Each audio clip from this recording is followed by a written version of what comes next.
તો અરવલ્લી જિલ્લામાં કોવિડ હોસ્પિટલમાં કામ કરતા સ્ટાફને ઓક્સિજન કેન ભેટ આપવામાં આવી છે। કોરોના વાયરસની મહામારીમાં કામ કરતા વોલેન્ટિયર્સ તેમજ ડોક્ટર, નર્સિંગ તેમજ મોડાસાની કોઈ હોસ્પિટલના સ્ટાફને ઓક્સિજન કેન આપવામાં આવે છે।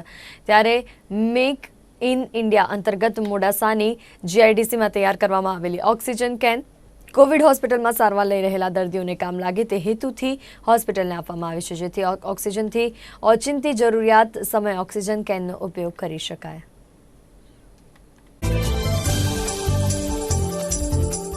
શ્રી વિનાયક ગેસીસ મોડાસા તરફથી મોડાસા કોવિડ સેન્ટરને ઓક્સિજન કેન ઓક્સિબ્રીથ કંપનીના ઓક્સિજન કેન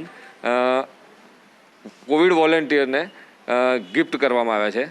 આજરોજ આ ઓક્સિજન કેન કે જે કોવિડ વોલેન્ટિયર અને કોવિડ પેશન્ટ કે જે હોસ્પિટલથી રજા લઈને ઘરે જઈ શકે છે, જેને ઓક્સિજન લેવલ 90થી નીચે જતું હોય એ ઇમરજન્સીમાં આ ઓક્સિજન કેન આરામથી યુઝ કરી અને હોસ્પિટલાઇઝ થઈ શકતા હોય છે। આ ઓક્સિજન કેનનો યુઝ આ રીતે આના કેપ આપેલી છે, જેનાથી યુઝ કરાય છે। આ કેપ મોઢા પર લઈને આ રીતે તમે દબાવો તો ઓક્સિજન તમને મળી શકે છે।